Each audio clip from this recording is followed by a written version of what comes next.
The best way to get the optimum results out of your day is to plan your day the night before. There are two reasons for this. Too often during the day, we're just responding to everyone else's needs instead of doing our intended plan. So if you don't have a plan, you're guaranteed not to be doing what you want to do. You'll be responding to other people. The second reason for planning your day the night before is you can rationally decide what you're going to do at what time of the day. Too often people just work from a to-do list. What you want is to schedule exactly what you're going to do at what time. Schedule how long you think it's going to take. And by doing it the night before, here's the payoff.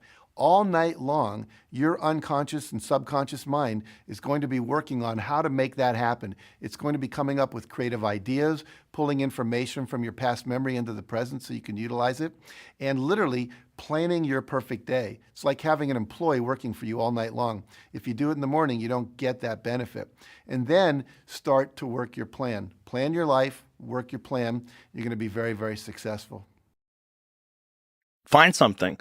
Find a thing that you genuinely enjoy, because getting good at things you genuinely enjoy is extremely beneficial for young people, because it lets you know that, like, everybody thinks they're a loser. Every young person thinks they're a loser. At least a young person in the situation I was at. Like, I didn't know I wasn't a loser until I started winning, until I started doing martial arts. Martial arts taught me that, like, I could get better at stuff, that I wasn't really a loser. I just was someone who was, like, in a fucked up situation. But you could channel all that energy that you have as a young person into something and get better at it. And then all of a sudden people admired me. I was like, this is crazy. So I went from being someone who was incredibly insecure and basically a failure to someone who was really successful at this one thing that was very dangerous. I fell in love with an essay by Strangest Loop, and it is a list of things that are not doing the thing. So here is a list of things that are not doing the thing. Preparing to do the thing isn't doing the thing. Scheduling time to do the thing isn't doing the thing. Making a to-do list for the thing isn't doing the thing.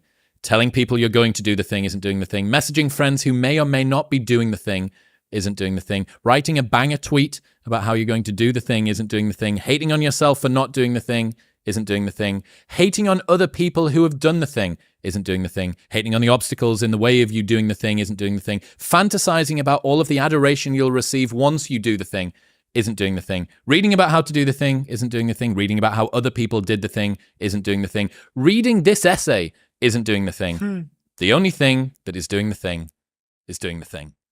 I would like to know, when you're in that moment failing, and you have to keep going, what do you say to yourself? What if? A lot of times I'll be in a 200-mile run or something like that, and I'm all jacked up. Body's broken, mind's broken, spirit's broken. I start to say, what if I can pull this off? When I first walked into the Navy SEAL recruiter's office, he looked at me and said, there's only been 35 African Americans in 70 years make it through. You know what I said to myself? What if I can be the 36th? It's the what if I can pull off a fucking miracle. What if I can become someone that no one thinks I can be? Job offers will come to you. Money will come to you if you have this kind of inner strength, this kind of inner power that I think is the ideal for young men today in the world. It's very confusing right now because everything is so fluid, and we're all supposed to think that there's no such thing as masculinity anymore, that it's toxic. But real masculinity, that real kind of strength that I'm talking about, is not toxic at all. It is not out there to hurt people. It's not out there to dominate, to be aggressive, to push people around.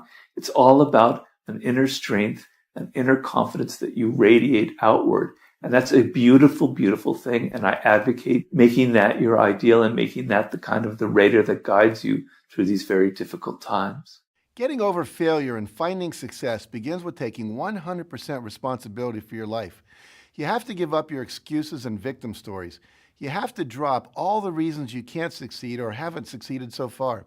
I know it's a challenge, but if you want to get ahead, you have to take complete responsibility for everything you experience in your life. When we have setbacks, we get sidetracked with blame and excuses, and we give away the power of personal responsibility. You can change that. When something doesn't turn out, you can ask yourself, how did I create that situation? What did I say or not say? How did I get the other person to act that way? You may think you can't control other people's actions, and you're right. You can't. But we have a part in everything that happens. What if you hear that people have said something bad about you? Maybe it isn't even true, but you can think back and see your part in it. Maybe you've criticized them in the past without having all the information. Maybe they've heard you criticize others. Our actions affect people in ways we can never imagine. And finally, you want to ask yourself the real power question. What will I do differently next time to get the result I want? It's great to know what you did to contribute to your own difficulties, but it's pretty useless if you don't put that knowledge to work. Let it help you. Let it move you forward. After watching that film, I come to understand if I could work that hard every day, with being blessed with the physical tools that I have, what would my career be? And I made a promise to myself from that day that I was going to work that hard every single day so that when I do retire, I have no regrets. And that was the most important thing for me, is to leave no stone unturned, get better every single day. And if I lived that way, then over time, I'd have something that was beautiful. But that was my philosophy. It seems like a pretty simple one, but if you live your life to just get better every single day, you do that for 20 years, what do you have? Say is, when you grow up, you tend to get told that the world is the way it is, and your life is just to live your life inside the world, try not to bash into the walls too much, try to have a nice family life, have fun, save a little money. But life, that's a very limited life. Life can be much broader once you discover one simple fact, and that is everything around you that you call life was made up by people that were no smarter than you. And you can change it. You can influence it. You can build your own things that other people can use. And the minute that you understand that you can poke life and actually something will, if you push in, something will pop out the other side, that you can change it, you can mold it. That's maybe the most important thing, is to shake off this erroneous notion that life is there and you're just going to live in it, versus embrace it, change it, improve it, make your mark upon it. I think that's very important. And however you learn that, once you learn it, you'll want to change life and make it better, because it's kind of messed up in a lot of ways. Once you learn that, you'll never be the same again.